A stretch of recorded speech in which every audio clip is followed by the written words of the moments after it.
Bonjour et bienvenue sur la chaîne Armel High-Tech. Pourquoi est-ce que, à cause de Tesla, j'ai failli être en panne sèche? Générique.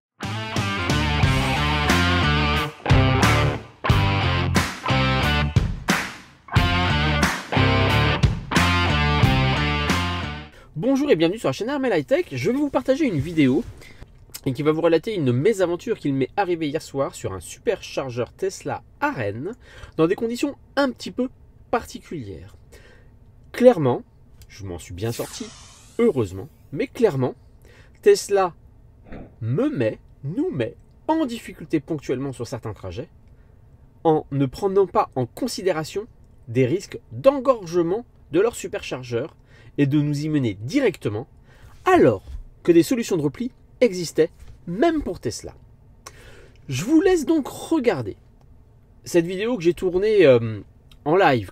Ça se passe au superchargeur Tesla de Rennes-Clenay, dimanche soir 21 janvier 2024. Pas de bol, et ça je ne le savais pas à ce moment-là. Il y a un match de foot de Coupe de France, une belle affiche, hein, clairement, hein. Rennes-Marseille, au Radisson Park, qui est le stade de Rennes, à 500-600 mètres à vol d'oiseau de ce superchargeur. Pour ceux qui ne le savent pas, ce superchargeur est situé sur un parking de supermarché Leclerc. Leclerc-Clenay. Ouais, je vais citer pas mal de noms ce soir. Et forcément, j'avais fait une vidéo d'ailleurs sur l'ouverture de ce superchargeur et de la position stratégique de ce superchargeur pour Tesla, pour nous et toutes les voitures électriques, parce qu'il est ouvert à tous. C'est vraiment pour les gens qui reviennent de Normandie, de la Mayenne, de la Sarthe, de la région parisienne. C'est par là qu'on va rentrer.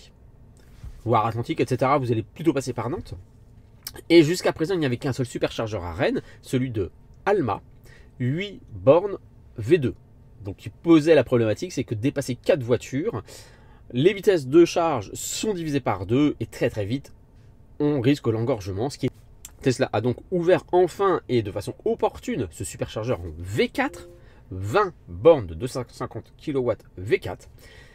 Mais est-ce que le choix de Tesla est pertinent d'un point de vue géographique, à proximité d'un stade de foot, sur un parking de grande surface, ouvert à tous? Bref, on en rediscute à la fin. Je suis un peu énervé, je suis un peu colère. On voit ça ensemble. Je vous mets là tout de suite le live que j'ai fait, la vidéo que j'ai fait sur le coup au parking. Et on revient ensemble pour finaliser et discuter. Vidéo impromptue que je fais à l'arrache. J'ai pas mon micro, j'espère que le son sera quand même de qualité. Et c'est pour vous partager un coup de gueule, mes aventures. Je suis sur le superchargeur Tesla de Rennes-Clenay. Vous avez perçu un petit peu derrière moi. Ce soir, il y a un match de foot, Coupe de France, au Radisson Park à Rennes. Et malheureusement, ce qu'on pensait, ce qu'on estimait se produit. Et ben regardez-moi. Allez, on va faire un petit recul.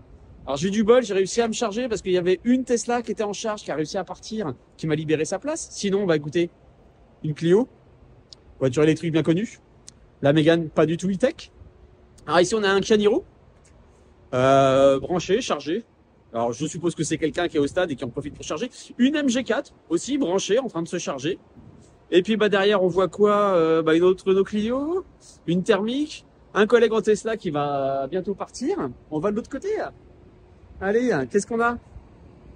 Eh ben, voilà, on a même, et j'espère que non, je pense qu'on a même une Tesla. Aïe, regardez-moi, j'ai une Tesla qui est même pas branchée. Et donc voilà, sur l'ensemble des 20 bornes de supercharge, 2 de disponibles. J'ai appelé la police pour leur signaler. Alors malheureusement, un police secours n'est pas là pour gérer ce type de choses, mais juste pour leur signaler. La réponse qu'ils m'ont dit, on sait, parking privé, on peut rien faire. Alors je postais sur Facebook une petite vidéo à l'attention du Tesla Owner Club France. J'imagine très bien que le Tesla Owner Club France ne pourra rien faire, mais au moins vous avez la possibilité de remonter l'information à Tesla pour que Tesla discute peut-être avec Leclerc, histoire de mettre, je sais pas moi, des vigiles les soirs de match. Parce que là, par exemple, je suis arrivé au superchargeur, 1000% de batterie. Je retourne sur Lorient. Pas très content. Alors, certes, j'aurais pu pousser au superchargeur de Rennes, Alma. Je dois avoir un total, mais j'ai pas très confiance au total. Voilà. Bah écoutez, c'était juste pour vous partager ce petit coup de gueule de ma part. Je vais laisser bien sûr toutes les plaques d'immatriculation. On a dû déloger un Scénic qui était en train de se garer en leur disant mais vous faites quoi là? Donc on était à 4 heureusement parce que bah la Tesla qui était avant moi était en train de se débrancher. Et donc bah, on les a clairement invités à dégager. C'était pas le lieu. Et qui nous a répondu je comprends bien. Mais on fait comment nous pour se garer? Bah je sais pas. Il y a une station-service juste là. Bah allez vous brancher devant la pompe à essence. Non? Ah non? Non, bah non, on va pas se brancher devant les stations-service. Évidemment, ça a été notre réponse. Et bah pourquoi vous le faites devant les superchargeurs? Parce que c'est fait pour voyager ici. Donc c'était le coup de gueule. Bah bien sûr, ça va donner raison à tous ceux qui disent que voyager en voiture électrique, ce n'est pas viable. J'ai une station-service qui est juste à côté. Je pense que personne n'est garé devant. Personne n'est garé devant, quoi. C'est évident. Donc à un moment, les gens, il va falloir que vous percutiez. C'est une station-service pour voiture électrique. Pour des arrêts de 15 à 35 minutes pour pouvoir poursuivre des voyages. Alors voilà, donc comme vous vous en apercevez, alors voilà, j'avais vraiment fait cette vidéo sur le coup, etc. J'arrive donc en direction du superchargeur à Clenay. Je sors du périphérique rennais. Et là, je commence à voir un peu partout, garé comme on peut, sur les trottoirs, sur quasiment même sur les milieux des ronds-points, etc. Des voitures dans tous les sens. Et là, tout d'un coup, mon cerveau percute. Mince, il y a un match de foot. Et là, je me dis, oh putain, je risque d'avoir des problèmes. Et en effet, plus je m'approche, qui n'est pas très loin de la sortie du périphérique, du parking du Leclerc-Clenay et du superchargeur, je commence à voir qu'il y a des voitures partout. Moi, le planificateur d'itinéraire m'indique 11 bornes disponibles. Je croise les doigts, je commence à vraiment pas y croire. Je rentre dans le parking et en effet, je vois des voitures partout, partout, partout. Un peu stressé, je fais le tour, c'est un parking qui est couvert. Je rentre dans l'allée qui est dédiée aux 20 bornes de supercharge. Et là, en effet, je vois des voitures partout. Je vois une Tesla Model 3 qui est arrêtée devant moi aux 2/3 de cette allée. Avec le chauffeur, a priori, qui est descendu. Et qui discute avec une voiture qui est en train de se garer sur... Je le sais maintenant. Sur la dernière place de superchargeur disponible. Comme vous avez pu le voir sur la vidéo, eh ben, en effet, tout était plein. Cette voiture thermique, un Scénic bleu qui commençait à se garer sur la dernière place disponible, a été interceptée et interpellée par ce chauffeur de la Tesla Model 3. Je les ai rejoints et je peux dire que j'étais beaucoup moins diplomate que mon collègue en Tesla, en leur disant mais vous faites quoi là? Ben on se gare. Mais vous pouvez pas vous garer là, c'est des places pour charger les voitures électriques. Oui mais il n'y a plus de place, on fait comment? Et comme je vous le montre dans la vidéo, on a une station-service à 40 mètres de là. Bah, elle est stationnée devant la station-service. Bah non, on peut pas. C'est interdit. Parce que là, c'est autorisé. Parce que là, c'est pas des places de station-service de voitures électriques. Non. Non, ça... Superchargeur. Non. Clairement, on arrêtait de négocier et on mettait la pression. Donc très rapidement, la gentille demoiselle et son compagnon ont fait marche arrière, ont libéré la place, ce qui fait que la Tesla Model 3 qui attendait a pu se brancher. L'autre Tesla Model 3 qui était en cours de charge m'a dit bah vous avez du trajet. Je sais bah ouais, je rentre sur l'Orient, j'ai encore 1h40 de trajet et il me reste 8% de batterie. Nous on a fini à peu près dans 5-10 minutes, on vous libère la place dès que c'est disponible. Et moi j'ai laissé ma voiture en warning à l'entrée de l'allée pour bloquer le passage et empêcher, parce que j'avais déjà 3-4 voitures thermiques derrière moi qui allaient rentrer. On leur a clairement fait comprendre qu'on ne bougerait pas, qu'on bloquait l'accès, afin d'être sûr que quand une place se libérait pour charger, je puisse me charger.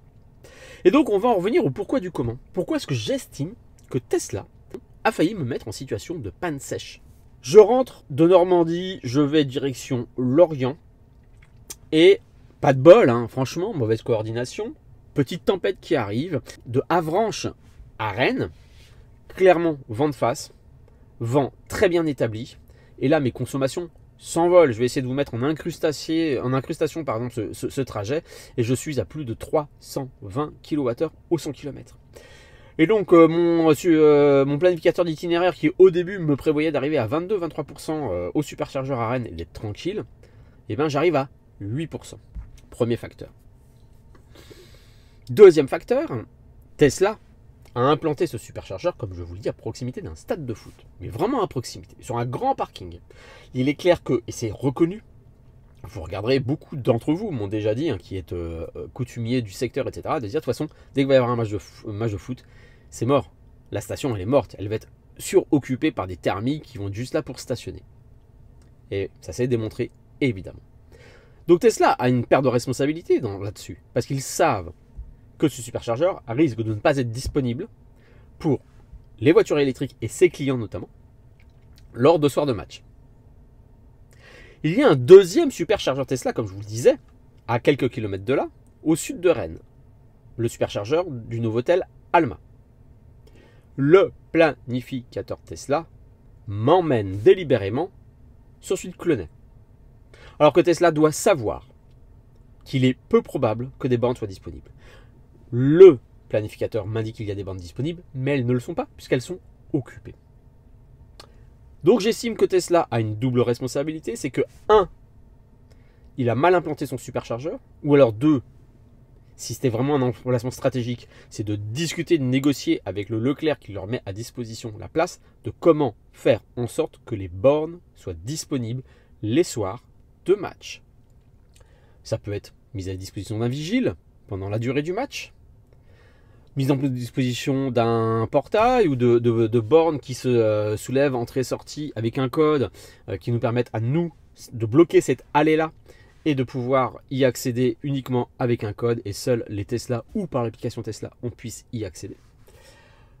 Et peut-être un système avec des vigiles, avec la caméra de surveillance, de prévenir la police municipale parce que en fait j'ai appelé la police nationale pour leur dire excusez-moi mais là il y a des voitures, parce que c'est une infraction. Hein, vous pouvez avoir une amende, le fait de stationner sur une place de recharge électrique alors que vous ne chargez pas. C'est une infraction.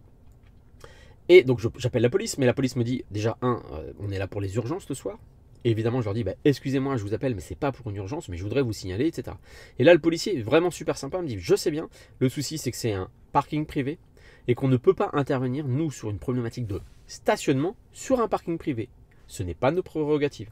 Il y aurait une agression, il y aurait d'autres types de faits ou autres, une voiture qui brûle et compagnie. Là, ils peuvent intervenir. Ça fait partie de leurs prérogatives. Mais pas un stationnement. C'est de la prérogative de la police municipale.